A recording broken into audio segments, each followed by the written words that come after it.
Avinash Kaushika. He was very well known for his analytics and stuff, and he made up what's called the 10-90 rule.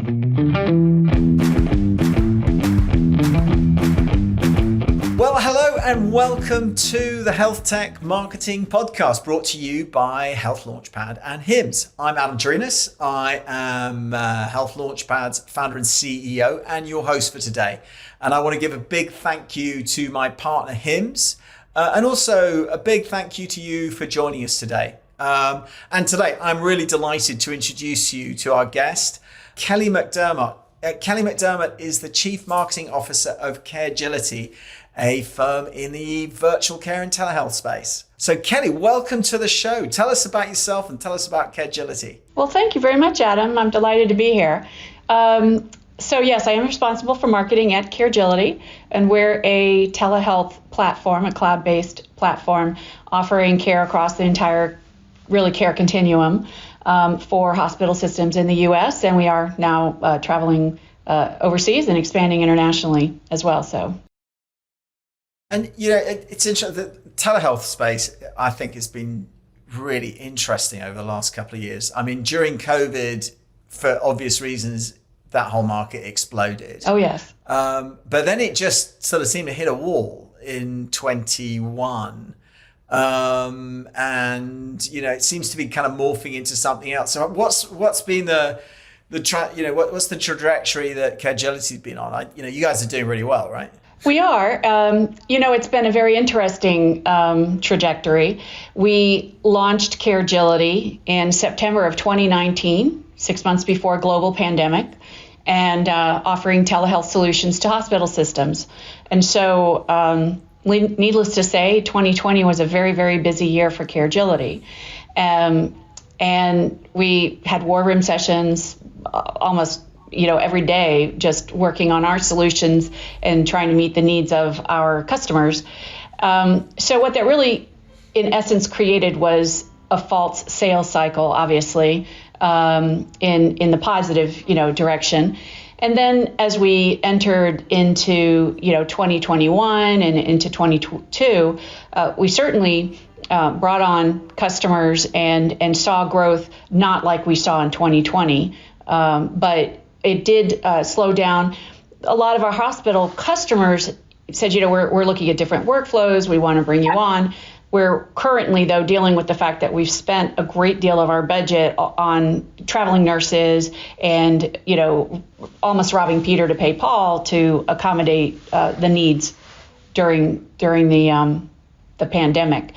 Now I think we're seeing, coming out, we're budgeting for our next fiscal year, our next cycle. And so now we're starting to see, a leveling out and a more realistic sales cycle that perhaps by the end of this year, we'll be able to look back and say, okay, this is what our real sales cycle looks like. Yeah, absolutely. Yeah, it seems to be sort of turning into what a regular health tech, business looks like. And it's just very interesting seeing who's weathered the storm. And I do want to apologize for my dogs barking in the background there.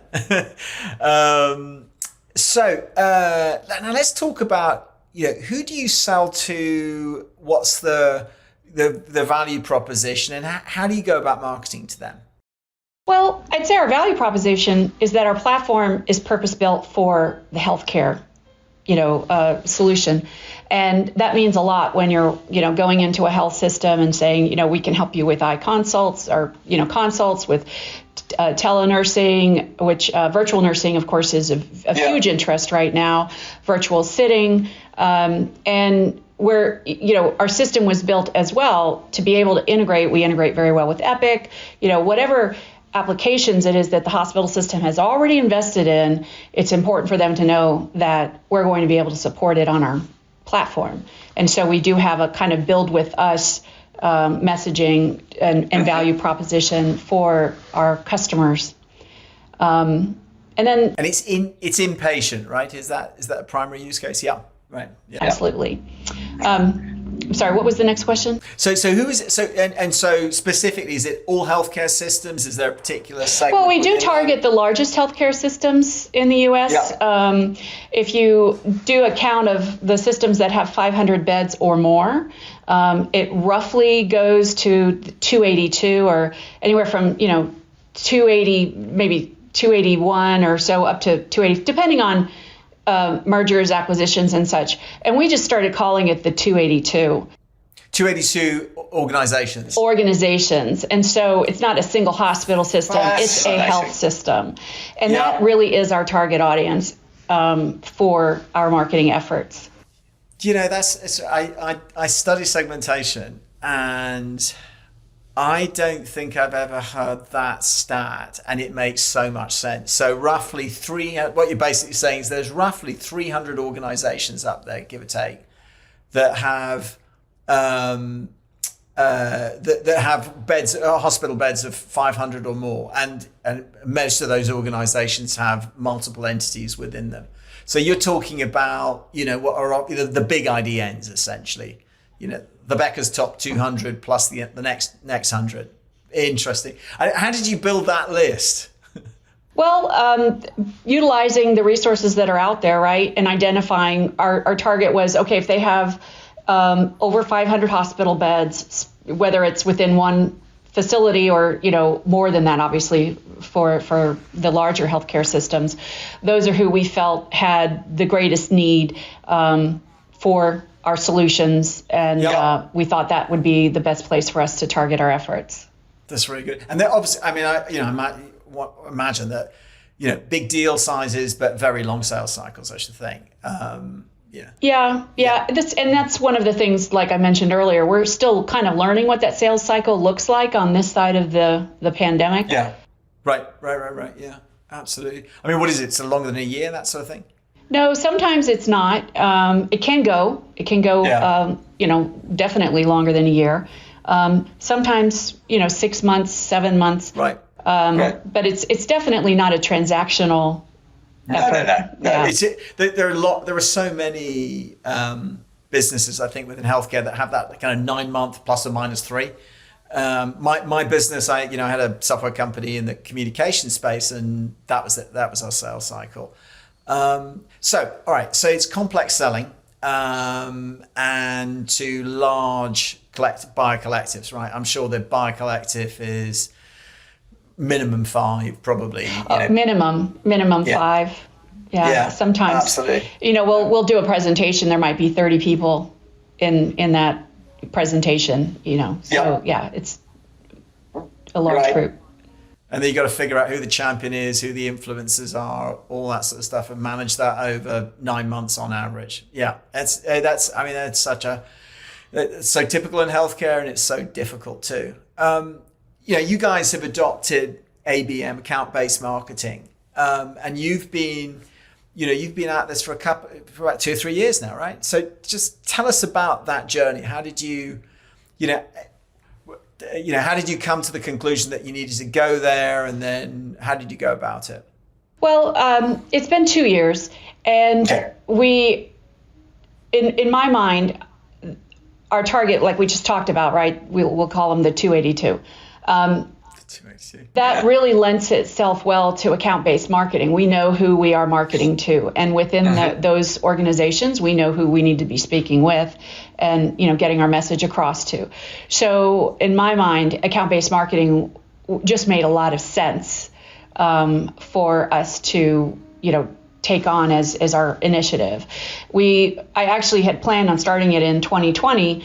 And we simply had to set it aside because of the demands that we had just meeting the needs during the pandemic. So it really started, formalizing and getting off of the ground then in 21 and into 22 now. So, or 23 now. Gosh, yeah. Yeah, 23. Yeah. And so, how did you go about approaching this? Did you start with technology? Did you start with strategy? What was the process? That's a good question. I think, I started reading a lot about ABM and best practices. certainly a lot of the information that you put out, Adam, in articles like yours, right? How do you begin to assess what your needs are?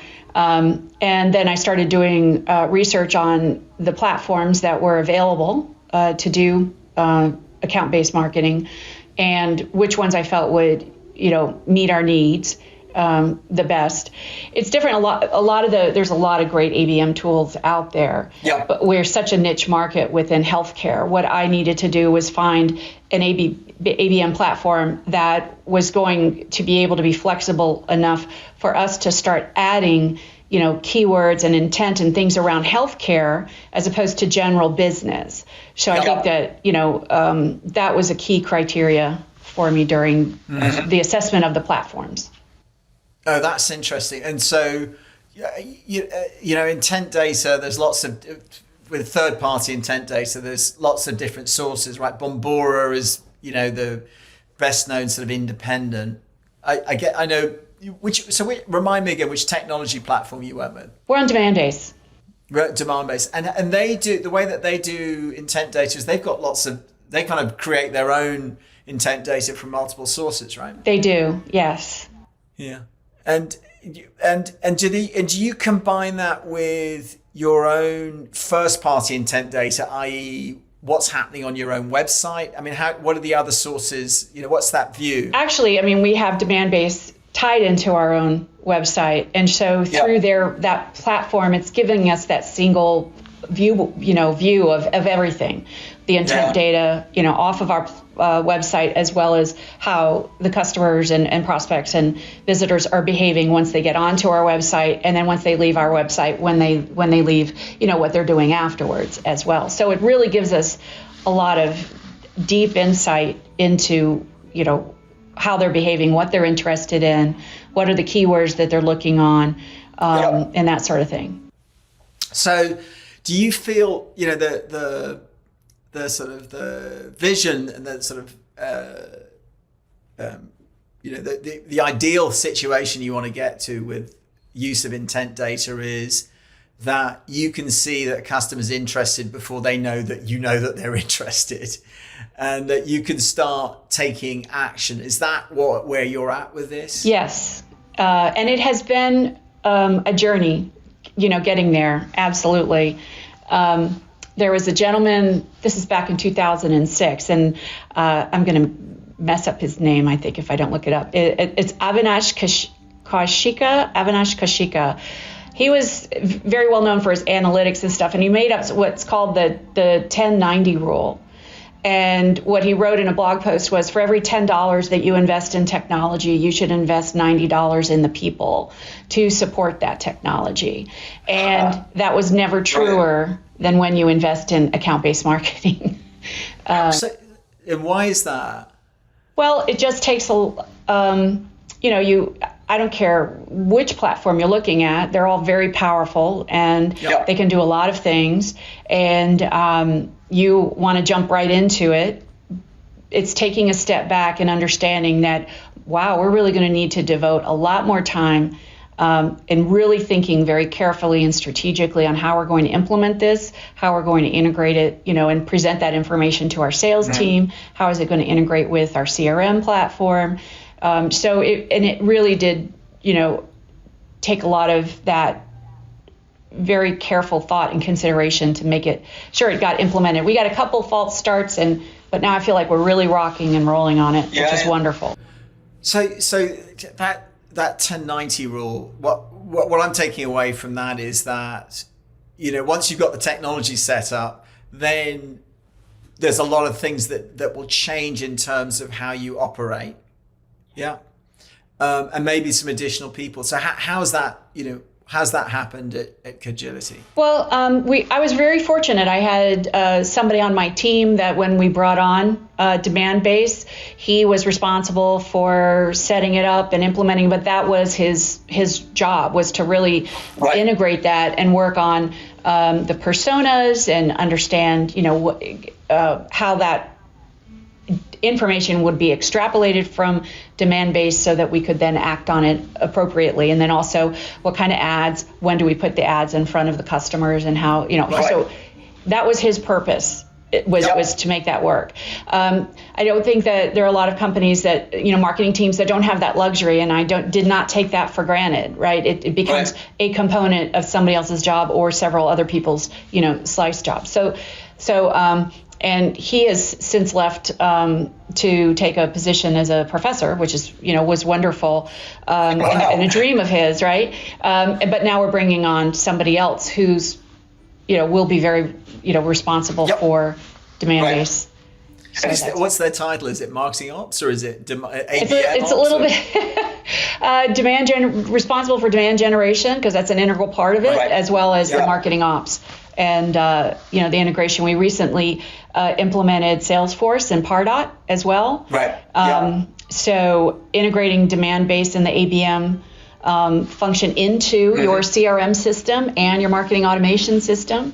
It just requires a lot of very thoughtful discussions and planning so that the data goes in properly and works.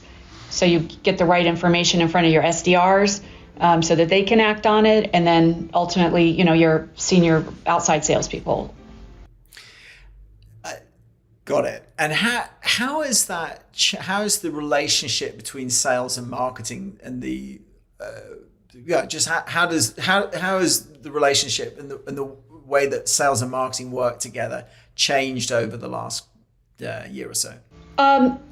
Well, I think we're working very closely together. And when we brought on the ABM platform, it became readily apparent that we were also going to need sales development reps, sort of an interim step, because we would be getting this information, we'd be getting this intent. They get enough points or minutes or whatever you want to call it. And we're like, okay, this person is absolutely ready for us to reach out to them, but they're not necessarily ready to have a demonstration or have the outside sales team be working with them. And so we started a sales development group within, and they report to me within the marketing team. And so the SDR team, we're up to 5 of them now. And that's made a huge difference. I've had a couple of we call them SAMs, our senior account managers, say, I have not ever had as many opportunities or appointments scheduled for me as I have since this whole program started, which was the goal, right? For what we wanted to do is set them up for success. And ultimately, you want to have insight. You want to, as a marketer, my job is to, accelerate that pipeline, that sales pipeline, shorten the length of time it takes to close the deals, but then also help expand the adoption of our technologies and our solutions within the customers once we bring them on board. And so that also, that's the next aspect of the ABM. So bringing those SDRs on really helped that. And I look at them as our farm team as well. So as we expand, we've got people who are coming on, learning our technologies, learning, how to work within the systems, learning how to sell. And then as we grow, there's a career path for them.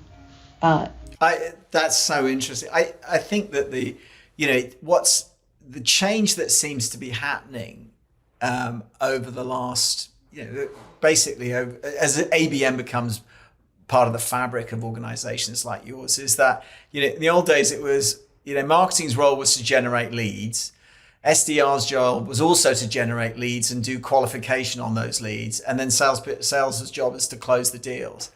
There's sort of like, it's a different now in that, I think the job of marketing is to encourage people to show up at the door of the house. The role of SDRs is to try and bring those people, invite them through to have a conversation. And then the role of sales is then to, is to close the deals.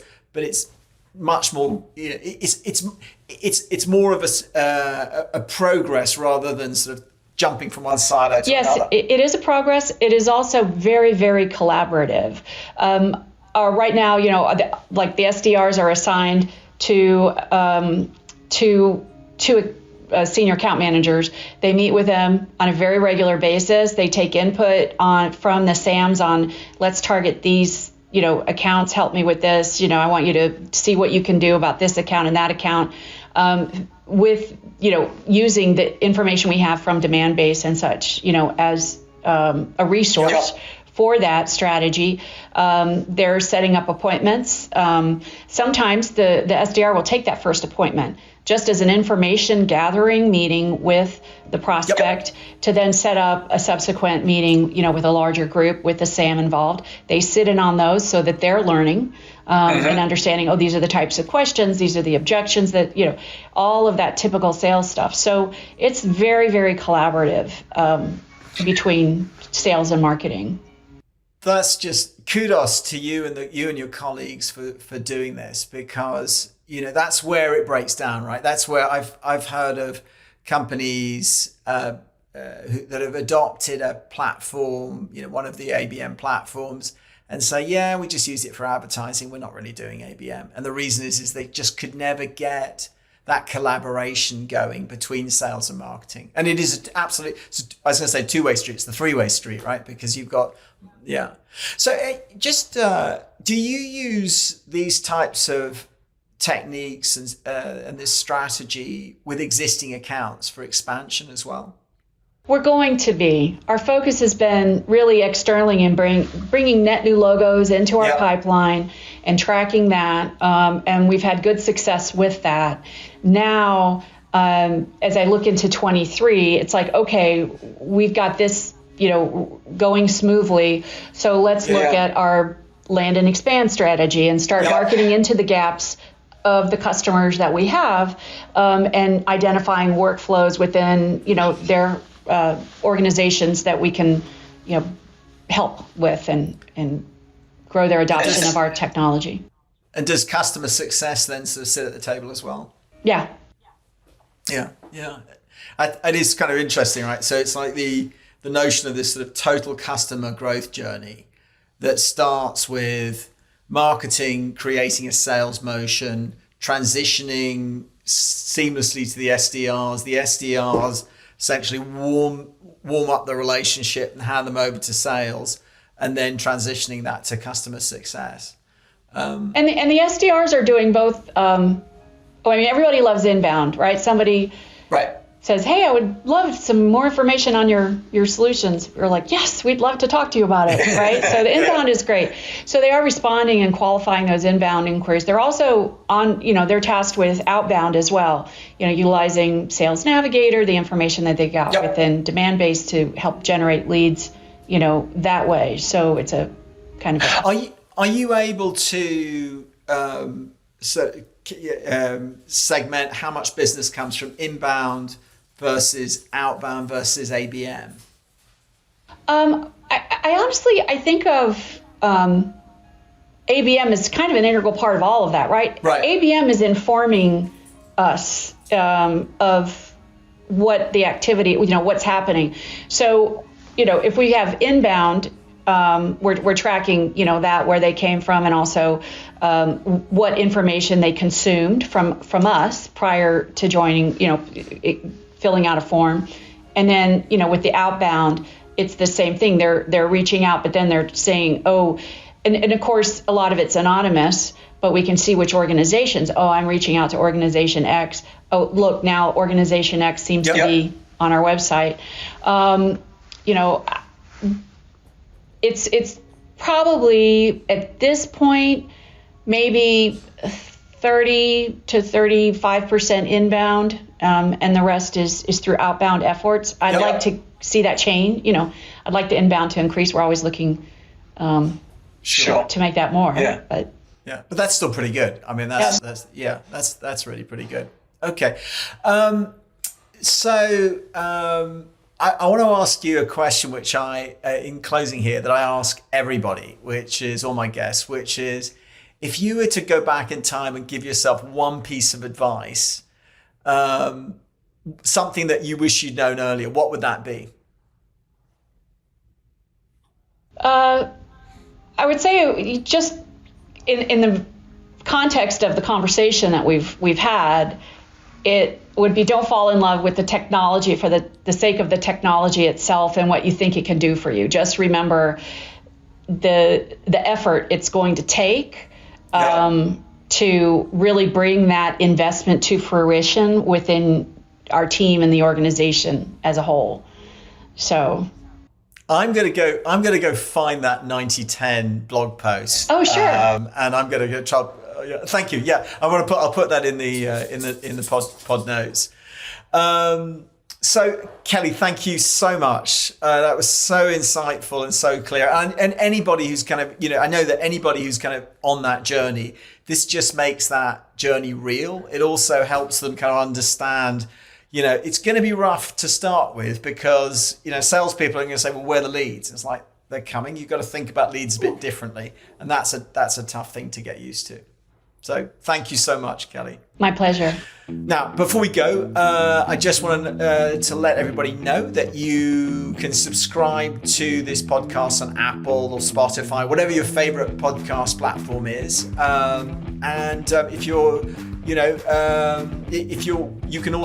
listening to this and you want to see what we look like, and Kelly looks fantastic, and they've got all her the class logos. Very jealous about that, I'm sure. So you can see a video through a link in the show notes or through the Health Launchpad website. So we've got more guests coming up, and if you're out there listening, you think, hey, I've got an idea, I've got a topic for you. You can reach me at adam@healthlaunchpad.com. So thank you for listening, and thank you again, Kelly, for the great insights today.